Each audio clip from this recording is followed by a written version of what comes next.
এজন্য যুবকরা চাইলে অনেক কিছু করতে পারে, তোমাদের উপর নির্ভর করছে আগামীর ভবিষ্যৎ। যুবকরা যদি ইসলামের পথে আসে ভালো থাকবে বাংলাদেশ, যুবকরা যদি কোরআন মানে নিরাপদে থাকবে আমার লাল সবুজের পতাকা। যুবকরা যদি ইসলামকে মেনে চলে তাহলে আগামীর ভবিষ্যৎ ইসলামের ভবিষ্যৎ, যেরকম ঠিক কিনা? কারণ যুবকদের মধ্যে আছে প্রাণ ঢালা উচ্ছ্বাস, মুরব্বীদের স্বাদ আছে কিন্তু সাধ্য নাই। মুরব্বীরা চায় অনেক কিছু করতে কিন্তু করে দেখাতে পারে, মাজায় ব্যথা, কোমরে ব্যথা। আগামীর নেতৃত্বে মুরব্বী নয়, যুবকদেরকে এগিয়ে আসতে হবে, চিল্লায় বলো ঠিক কিনা? যুবকদের রক্ত গরম, তারা চাইলে একটা বিপ্লবকে নেতৃত্ব দিতে পারে। They can lead a revolution. গোটা বিশ্বে যত বিপ্লব হয়েছে সব যুবকদের দিয়ে হয়েছে। সুবহানাল্লাহ পড়েন। এই যে কোটা আন্দোলনের বিরুদ্ধে বাংলাদেশে একটা বিপ্লব হয়েছে না? এখানে কি মুরব্বী চাচারা ছিল? কারা ছিল? আমার দেশের দামাল ছেলেরা, তরুণ তারুণ্যের উচ্ছ্বাস নিয়ে তারা এসেছিল, তারা জ্বলে উঠেছিল আপন শক্তিতে। চিল্লা এখন ঠিক কিনা? তো মুসলিম যুবকদেরকে জ্বলে উঠতে হবে আপন শক্তিতে। এরপরে নিরাপদ সড়ক চাই, একটা আন্দোলন হয়ে গেছে এই দেশে। ওইখানে কি মুরব্বীরা নেতৃত্ব দিয়েছিল? অবাক লেগেছে। প্রাইমারির ছেলেরা, হাই স্কুলের ছেলেরা আইন কিভাবে করতে হয় এবং কিভাবে সেই আইন মানাতে বাধ্য করতে হয় প্রশাসনের চোখে আঙ্গুল দিয়ে তারা গোটা বাংলাদেশকে দেখিয়েছে, যেরকম ঠিক কিনা? র্যাবের গাড়ি আটকে ফেলছে, পুলিশের গাড়ি আটকে দিচ্ছে, মন্ত্রীর গাড়ি আটকে দিছে, বলছে লাইসেন্স দেখান, show me the driver's licence. খবর আছে না নাই? আরো জোরে পড়েন আমিন। 26তম মাহফিল, এই মজলিসের বিরুদ্ধে যারা ষড়যন্ত্র করে তাদেরকে রুখে দিতে হবে, চিল্লা এখন ঠিক কিনা? গোটা বিশ্বব্যাপী ইসলামের বিরুদ্ধে ষড়যন্ত্র আসলেই সেগুলোকে রুখে দিতে হবে, ঠিক কিনা? আমি সোজা সাপটা যে অ্যানাউন্সমেন্টটা মানুষকে দেই যে 4টা জিনিসের ব্যাপারে আমাদের ইমোশন ভেরি সেন্সিটিভ। এক হচ্ছে আমার রব। আমাদের রব কে? এই আল্লাহর ব্যাপারে কথা বললে ওর ছাড় আছে? ওর ছাড় নাই, ওর খবর আছে। ওর কি আছে? 90%-এরও বেশি মুসলমান এদেশে, সে দেশে আমার রবকে নিয়ে তুমি কটু কথা বলতে পারো না।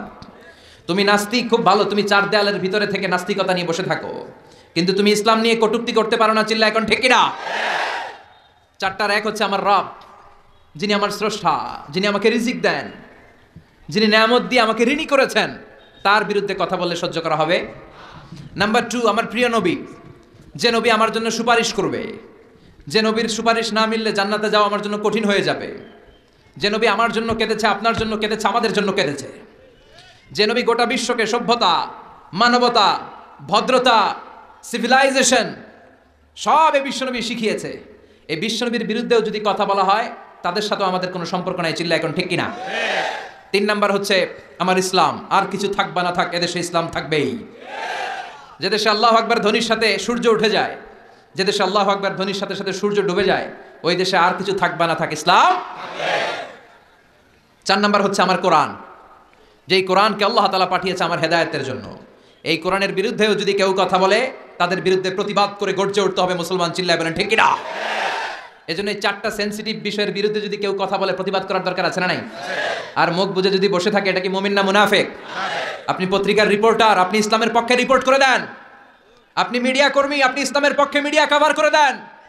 আপনি বক্তা, আপনার কথামালার মধ্য দিয়ে আপনি ইসলামের জয়গান গান। আপনি প্রশাসনের লোক, আপনার টিম দিয়ে আপনি ইসলামকে সাহায্য করবেন। কারণ ইসলাম আমাদের কাছে আমানত, এই কোরআন আমাদের কাছে আমানত। যিনি এই এলাকার চেয়ারম্যান, পুরো ইউনিয়ন পরিষদটা তার কাছে আমানত।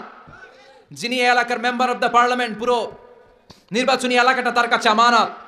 এজন্য এই 4টা জিনিসের বিরুদ্ধে কথা বললে আমরা সহ্য করি না। এই 4টা জিনিসের বিরুদ্ধে কথা বললে আমাদের প্রতিবাদ আছে না নাই? আমাদের হৃদয়ের রক্তক্ষরণ আছে না নাই? মাঠে ময়দানে আমাদের গর্জে ওঠার দরকার আছে না নাই? কারা কারা রাজি আছো তো হাত উঁচু করে আল্লাহর দেখা।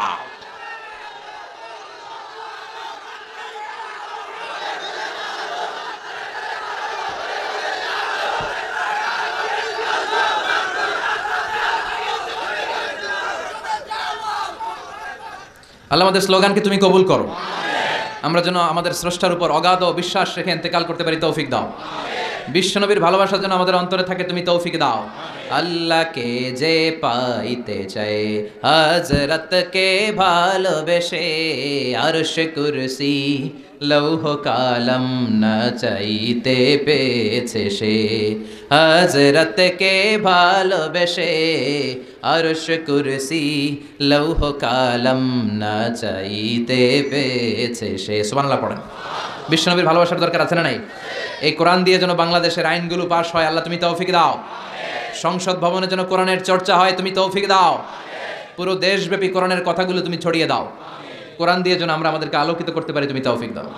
আরো জোরে আওয়াজ করে পড়ে না আমি। স্যার স্যামুয়েল হ্যান্টিংটন একটা বই লিখে গোটা বিশ্ব কাঁপিয়েছে, দ্য ক্ল্যাশেস অফ সিভিলাইজেশন, সভ্যতার সংঘাত। গোটা বিশ্বব্যাপী শুধু দাপট, লড়াই, স্নায়ুযুদ্ধ, কোল্ড ওয়ার, ক্ষমতার দাপট নিয়ে গোটা বিশ্বে এখন রমরম অবস্থা। কে কার চেয়ে বড় সুপার পাওয়ার হতে পারে? এখন সবচেয়ে বড় super power United states of America, ঠিক কিনা? তারা হচ্ছে এখন সুপার পাওয়ার। ধারণা করা হচ্ছে চায়না গোটা বিশ্বে যেভাবে তাদের প্রোডাক্ট সাপ্লাই করছে, পণ্যের বাজারে তাদের যেরকম দাপট, ডমিনেশন, সামনের সুপার পাওয়ার হবে চায়না। চায়নাতে কোনো দুষ্কৃতিকারী, কোনো হত্যাকারী, তাদেরকে যখন জেলে বন্দি করা হয়, জেলখানার ভিতরে ওরা ফ্যাক্টরি করে রাখছে। জেলে ঢুকবি তো কাম করে খা, আছে না নাই? কি সুন্দর অ্যাটিটিউড, যে যেই কাজ পারে জেলখানার ভিতরে ওই ফ্যাক্টরি। আগামীর সুপার পাওয়ার হতে যাচ্ছে চায়না। পলিটিক্যাল অ্যানালিস্ট যারা আছে, রাজনৈতিক বিশ্লেষক, তারা বলছে যে চায়নার পরে চলে আসতে পারে India super power, Narendra Modi. সভ্যতার সংঘাত আদিকাল থেকে আজ পর্যন্ত আছে না নাই? একটা সময় ছিল সিন্ধু সভ্যতা, আমরা শুনেছি মহেঞ্জোদারো সভ্যতা, বৈদিক সভ্যতা, ইনকা সভ্যতা, চিচেন এৎজা সভ্যতা, প্রাচীন মিশরীয় সভ্যতা, ব্যাবিলনীয় সভ্যতা, গোটা বিশ্বব্যাপী মেসোপটেমীয় সভ্যতা, এরকম অনেক সভ্যতার আবির্ভাব ঘটবে। আবার কালের বিবর্তনে, সময়ের আবর্তনে এরা হারিয়েও যাবে। স্যামুয়েল হ্যান্টিংটন তার বইতে লিখেছিল, দ্য ক্ল্যাশেস অফ সিভিলাইজেশন নামক বইতে লিখেছে, সভ্যতার এই সংঘাতের পর একটার পর একটা সুপার পাওয়ার আসবে, ধপাস করে পড়ে যাবে। একটার পর একটা সুপার পাওয়ার উঠবে, আবার নেমে যাবে, কিন্তু সর্বশেষ লা ইলাহা ইল্লাল্লাহ মুহাম্মদুর রাসূলুল্লাহর পতাকা খচিত একটা সভ্যতা দাঁড়িয়ে যাবে। ওই সভ্যতাকে মাটির সাথে মিশিয়ে দেওয়ার মতো শক্তি তাবৎ দুনিয়াতে কেউ থাকবে না। সর্বশেষ যে সভ্যতাটা দাঁড়াবে, সে বলেছে এটা হচ্ছে ইসলামের সভ্যতা।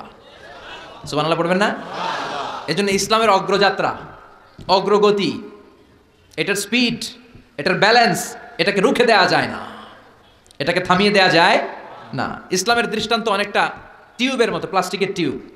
আপনারা গ্রামের মানুষ, আপনারা ভালো সাঁতার কাটতে জানেন। শহরে যারা সাঁতার কাটতে জানে না, তারা টিউব নিয়ে সুইমিং পুলে নামে যাতে ডুবে না যায়। জানেন, এই টিউবগুলা পানিতে ডুবানো যায় না।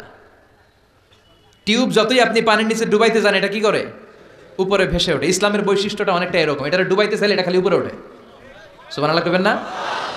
ইসলামের বৈশিষ্ট্য অনেকটা চারা বীজের মতো। চারা বীজ, বীজ রোপণ করি না আমরা মাটিতে, ওরা ওদের মুখের ফুৎকারে ইসলামকে নিভিয়ে দিতে চায়। ওরা ইসলামকে মাটির নিচে গেড়ে ফেলতে চায়, কিন্তু ওরা জানে না ইসলাম হচ্ছে চারা বীজের মতো। চারা বীজ মাটিতে গেড়ে দিলে কি হয়? হ্যাঁ, ডালপালা সহ এটা উপরের দিকে বেড়ে ওঠে। চিল্লায় বলেন ঠিক কিনা? এজন্য ইসলামের অগ্রযাত্রাকে কেউ থামিয়ে দিতে পারবে? ওই ইসলাম পেয়ে আমরা খুশি না বেজার? এজন্য সোশ্যাল মিডিয়াতে আমরা ইসলামের পক্ষে কাজ করব। যত ভালো ভালো কথা আছে, কথামালা আছে, স্ট্যাটাস আছে, ভিডিও ক্লিপস আছে, এগুলো আমরা শেয়ার করব ইনশাল্লাহ। পড়েন যুবক ছেলেরা, তোমাদের স্মার্টফোনগুলারে ইসলামের পক্ষে ব্যবহার করবা। এই স্মার্টফোন হবে ইসলামের পক্ষের শক্তির হাতিয়ার। চিল্লায় বলেন ঠিক কিনা? এটা দিয়ে শুধু সেলফি মারলে হবে না। এখন খালি পোলাপান ধুমায়া সেলফি তোলে। কি তোলে? আমাদেরকে পাইলেও সেলফি তোলে, আমগরেও ছাড়ে না। হুজুর একটা সেলফি। আবার সেলফি তুলতে গেলে হাতটা এইভাবে করে রাখে, এইভাবে বাঁকা করে থাকে। আমি বললাম এটা কি স্টাইল? হুজুর এটা গ্যাংনম স্টাইল। কি style? It's the Gangnam style. আছে না নাই?